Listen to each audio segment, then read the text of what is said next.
Welcome back to the What's Your More podcast. Today, I'm joined by two gentlemen from Leader Farm in the studio today. It's great having both of you guys on the show, Mr. Tommy Hawkins and Mr. Kevin Salguero. Hey, you know what? The thing about Leader Farm, you guys were talking to me kind of pre-show about this, and it's been really cool. We've kind of been everywhere today, kind of documenting this series of what's going on. But for our audience, Leader Farm is a really cool concept because what I love about it is you're inspiring people to be future leaders by breaking down barriers of what leaders are maybe thought of as by other people. And sometimes those barriers are so high and so thick that people just go, that's not for me. I can't do it. And I love this concept because it doesn't matter what age you are. It doesn't matter what you look like. And it doesn't matter what color you are. You guys are like, listen, man, everybody should aspire to be a leader.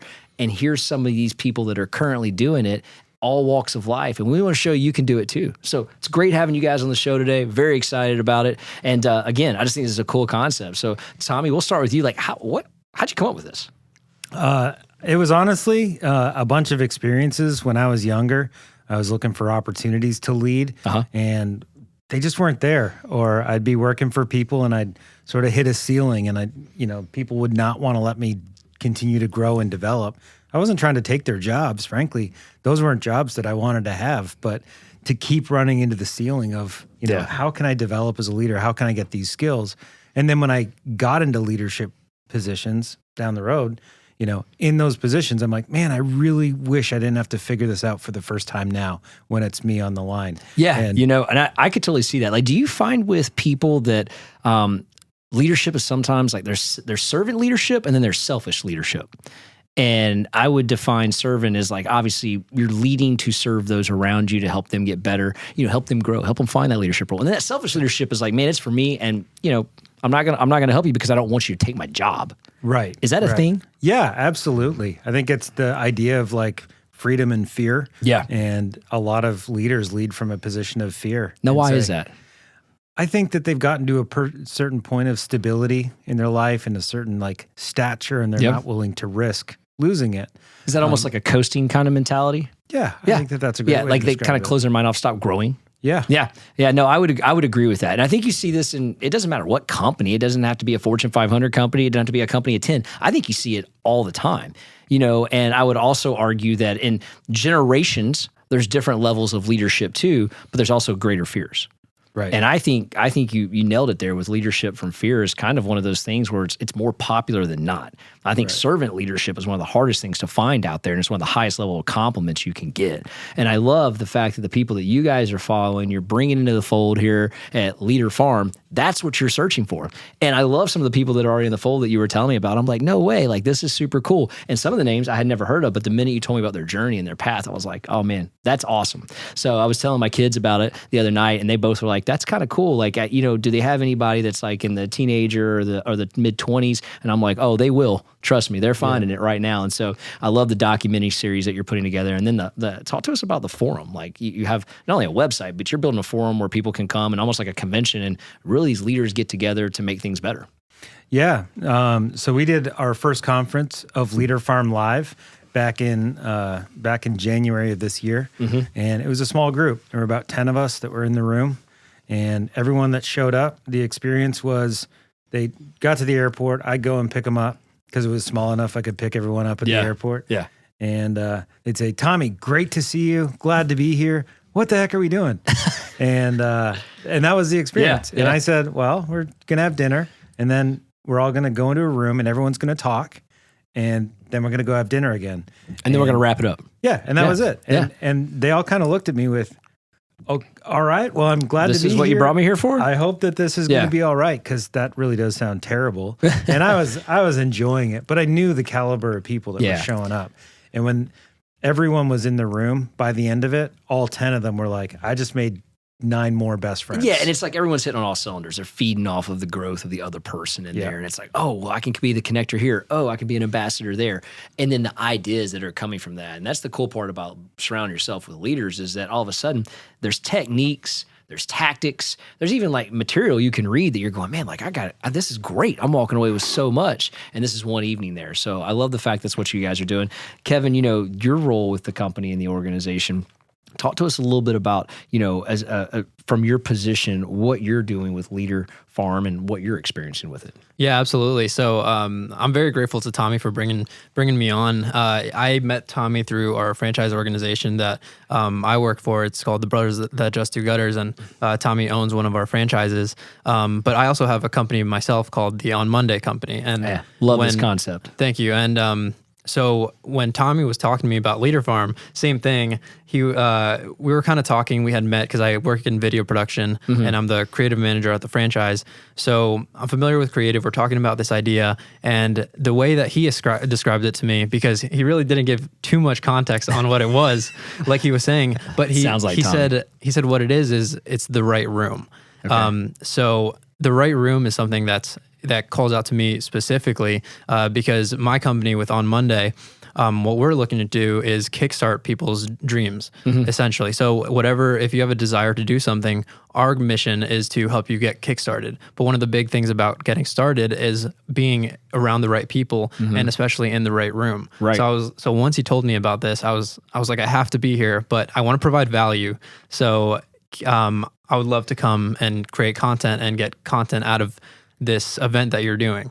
And then that led to being at the event and to the now project that we're working on. Yeah, and kind of absorbing some of the benefits of the event, as you're recording and as you're kind of, taking it all in, post-editing, you're getting to hear the stuff over and over again, which is kind of a byproduct. It just kind of dawned on me right now, like you are a product of Leader Farm. Absolutely. And, you can kind of see it in the little time that we've spent together, like, the mindset and the growth and stuff like that. It's kind of like bleeding into your world and your adaptation of it. So that's kind of cool. I just now picked up on that. So that's cool to see, and, glad to have you here today. I love the On Monday concept, by the way. Thank you. And I think you were telling me about it earlier was, as we were kind of talking about it last night, but people tend to put everything off to a Monday, the mindset, if you may. Yep. Tell them about what your concept is. Yeah, so the idea for the actual name started from that. I was somebody that always struggled with having a lot of ideas and always waiting till Monday to start it. Another way to say that is just waiting until I thought I was prepared in order to actually get started on something. So I really wanted to... it actually started with a course that I took. In this course, there was this concept called the Dream Island. And the question essentially about the Dream Island was, if you had no financial obligations and no time obligations, what would you be doing with your life? Sure. So for my answer to that question is I would love to be creating content, speaking to people who are doing the things that they love, and then also have the freedom and time to be telling these stories and also build my personal development at the same time. Yep. So that's where On Monday, the brand came out of. And what we're doing is similar to what Leader Farm is doing. Is my goal is to be able to build communities and connect people to leaders that are examples of that. And for me, I was already able to do that with myself by being connected to Tommy and the people that he's bringing in. Yeah, no, I love it. And the thing about this that I think our world needs more of right now is, when we think of leaders, you think of like, CEOs or, maybe the star athlete on a team. But there's nothing wrong with being a supporting cast member. But more importantly, you can be a leader and own that spot on that team. Every NFL team only has one quarterback on the field at one time. Like you can't have multiple quarterbacks, but they do have three quarterbacks. They do have backup quarterbacks, right? And those backup quarterbacks can be a leader. Those backup quarterbacks can absolutely be the best at that position, and they can make themselves so valuable that you never, ever, ever want to let go of them. And so, it's not coming to me now, and I wish it did, but, and maybe you might know, there was a quarterback at Missouri, graduated over the last 10 years. I don't know, Charlie, if you got a phone, you can look this up. Quarterback at Missouri over the last 10 years, plays in the NFL. He's a backup quarterback. And this, as soon as he says this, it's going to pop up here. But the story goes, he's been in the NFL for like 14 years. Is it Chase? What is it, Charlie? Chase, quarterback, Missouri in the NFL. Just type that in. You should Google it. Anyhow, it'll pop up when he does this. Anyhow, the story goes, this gentleman has been in the NFL for 14 years, but he went into camp. And when he went into camp, a young buck coming out of college was like, hey, I'm coming in as the third quarterback, and I want to take this guy, Alex Smith's. I want to take Alex Smith's job. I want to take it. And he came in kind of like big dogging it, and he was basically wanting to go toe to toe with him. and he didn't get the starting job. In the meantime, the backup quarterback, he got to the facility before anyone else got there, even before security got there. And when he got in, he had already edited all the film. He had edited all the tape specifically for the starting QB, for Alex Smith. And then he had turned around and he had done all of the blocking patterns for the offensive line. So when they all came in, their books were prepared, the film was edited, and he had done that. And he had made sure that his wife was the right-hand person for this starting quarterback, Alex Smith's wife. And what he did was he made himself so invaluable that you could not do without him. So when Alex Smith got a contract renewal, his only request was not necessarily monetary. It was that this backup quarterback remain the backup quarterback and get an extension in contract, because that's how valuable he was to him, that he made his job not easier, but better. And the guy that didn't get it was the guy that came in that was like, I'm going to take your job. Right? And I thought there's such a valuable lesson. I was driving home from Gainesville one night after doing a co-teaching class with a professor down there. And this episode came on the radio, and I was like, dude, this is incredible. I'm listening to ESPN radio, and this is what they're talking about, which I didn't expect on ESPN. But I was completely glued to it, and I was like, man, this is awesome. What a great analogy for the world we live in today, that you want to find yourself to be the most valuable person at your position. You don't necessarily have to have the number one position. Right. You can have the number 20, but be the best number 20 that team's got or that organization has. And what you'll find is that they won't do without. And that's leadership, right? That's leadership at its finest. So I love that idea, and I love going back to what you were saying about selfish leadership versus servant leadership. And I just found that to be extremely relevant. And I'm like, man, that made me think of that quarterback. And eventually, probably at the end of the show, we'll remember his name. Like, I think it's Chase Daniels. I could be wrong. But just pop up out of the blue here, and you're like, oh, it's this guy. But I've shared that story with so many people since we've listened to it. It's kind of like, oh, man, and so many people let it resonate. They're going, dude, this totally makes sense. Yeah. Totally makes sense. Well, I think you got, I'm a firm believer that opportunity is absolutely everywhere. And it's about looking for it and being ready to receive it. And that's where the goal is. Yeah. And, for that situation, like, not only does he have a position secured in the NFL as the number 2, but when his career's done and he's not playing anymore. Yeah, he's exactly. Going. Chase Daniel. That was it. Chase Daniel. Yeah. So, I mean, he's been with multiple teams, but, now he's with the Bears now. But, they said that he's one of the better backup quarterbacks in all of the NFL because of the way he conducts himself and the manner in which he handles his business. And that's kind of phenomenal. But that's a leader. Right. And he's in a backup role. Like, own that shit, dude. Yeah. That's what I love about it, man. And so it's super cool to think about. We were talking a little bit about this, developing leaders. Talk to me about this quiet quitting concept that we've heard about. And when I hear quiet quitting, I'm like, I think it's people that are like maybe at home or at the office, like maybe not working the full 40 hours, maybe not doing everything they need to be doing, but like cocking the 40 hours and then dipping, right? But turns out that Indeed just recently published an article that kind of is a little different here. The concept of quiet quitting now is that in this room we've got 3 different generations in this room, right? But generationally speaking, all of us would agree that quiet quitting, according to this article, is that the idea is that don't ask me to do more unless you're going to pay me more. That all generations are agreeing that I want more time on my side, and I don't want to do more to earn more. And oftentimes with leadership, you look at current leaders in the spots they're in right now, those people made extreme sacrifices to get to that role, right? They did more. They picked up more. They took on projects. They asked for more to do, but they didn't necessarily hold that with a stake of now pay me more because I did that. Right. And I think that that's a lost art in today's business world. Yeah. And I think right now we have a society that's like, pay me to do more, don't ask me to do more. Yeah. And I think, there's a couple ways that this connects, but, when I think about leaders and when we at Leader Farm talk about leaders, they do 3 things. They make decisions, right? And they have to be good at making decisions. Yep. They increase capacity for themselves and then for also the people that, they lead to increase their capacity. And then they create opportunity. And you can't increase capacity for anyone if you're not willing to take on something else to give them the space to be able to do So the 3 that. things are they make quick decisions, they create opportunities, and then they have capacity because of those opportunities they're creating to take on other opportunities, whether it be working with someone else, creating another outlet, something. Those 3 things. Yeah, so it's the idea of, leadership when you were talking about at all levels, it goes both ways. Yeah. if you're my boss and I say, hey, Q, I'm going to take on these things from you because I think that there's a really great opportunity for you out there. Okay. That's me acting as a leader, saying, Yes. I'm willing to take this on. You don't have to pay me more money, but the work that you're doing, say at the podcast, is so important. I want to create that space for you. But see, that doesn't happen in today's world. No. It's not there anymore. Not often. Yeah, and I think pre-pandemic it was there. I think post-pandemic it's absolutely gone and hidden. It's not there anymore. You know, I was having a conversation with someone the other day and it was like, hey, why is it we can't get people back to pre-pandemic levels of output with the same pay they're currently making now? Why do they want different pay to create the same output they were doing in 2019? Like, we know you can do it. We've seen you do it. You know, what happened? Like, where did the switch flip? I think it just comes down to that.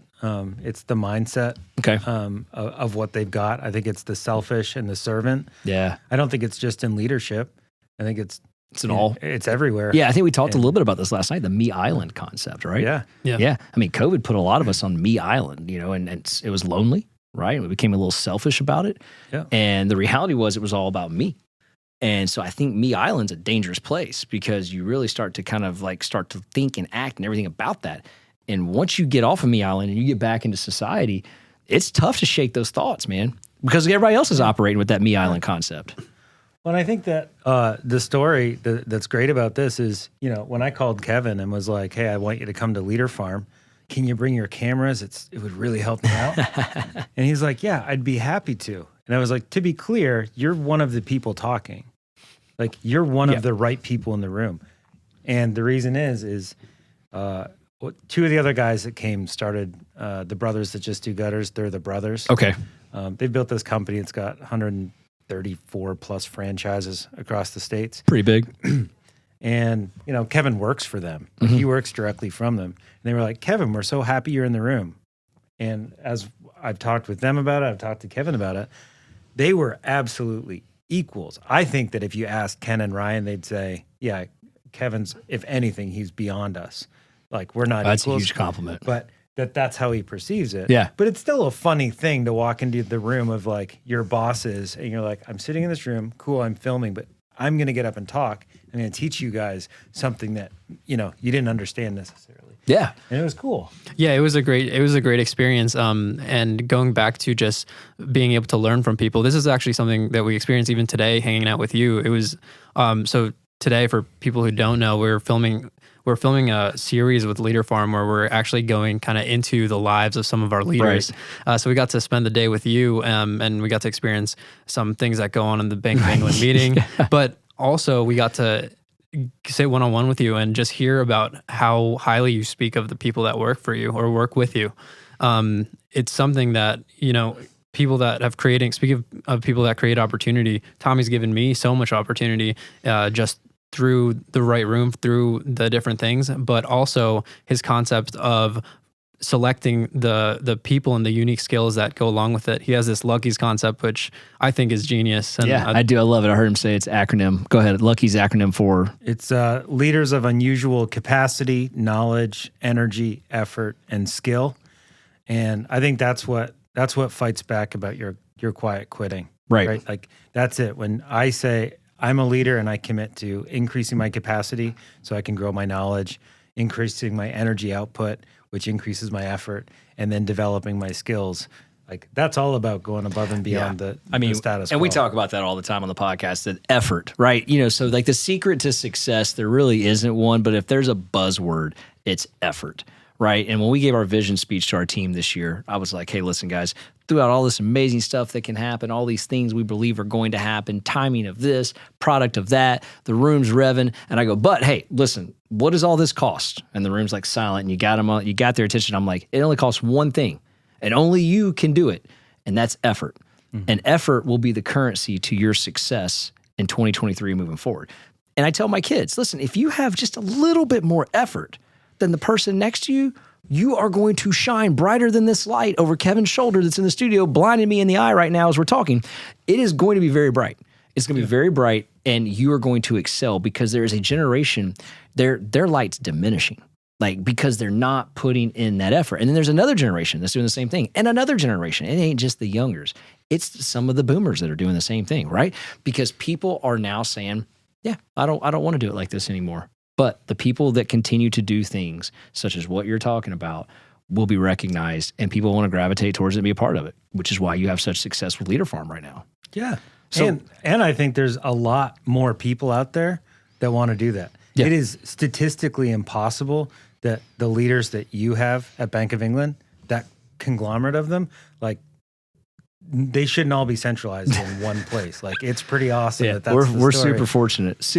But It's a good group. You built the culture to be able to create that. Yeah, well, thank you. I appreciate it. They're good people, man. I'm I tell people all the time, I was like, I don't go to work, man. I don't even go to a job, man. I'm fortunate where we get to go and spend our time during the day and happen to make money and happen to really benefit our customers, and work at a pretty cool place. It works out. And then we get to do the podcast and other things that kind of piggyback off our capacity, and it's super cool to be a part of. And, I think that as you start to grow this, and again, I really love what you're doing here, as you start to grow it and break down these barriers of leaders and all these things that you think you have to do to be a leader, but it starts with the little things and then they become big things, right?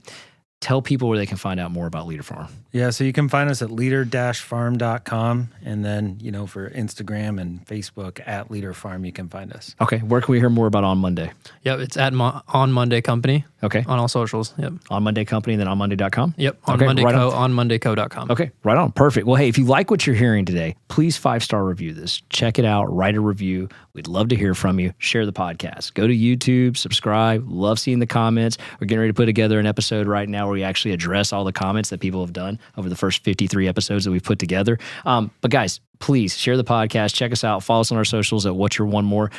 It's really taking off right now in such a cool way. And I love what you guys are doing here. And I cannot wait to see the rocket ship of success you guys are about to launch onto people right now. So again, thanks for being on the show today. Thanks for spending some time with us. Love having both of you here. Kevin, Tommy, thanks for coming on the show. Awesome. Thank you. Thanks, man.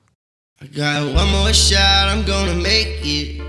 One more chance, I'm gonna take it. I meant it when I said it, now it's time for me to do it. I got one life to live, so I put my all into it, yeah.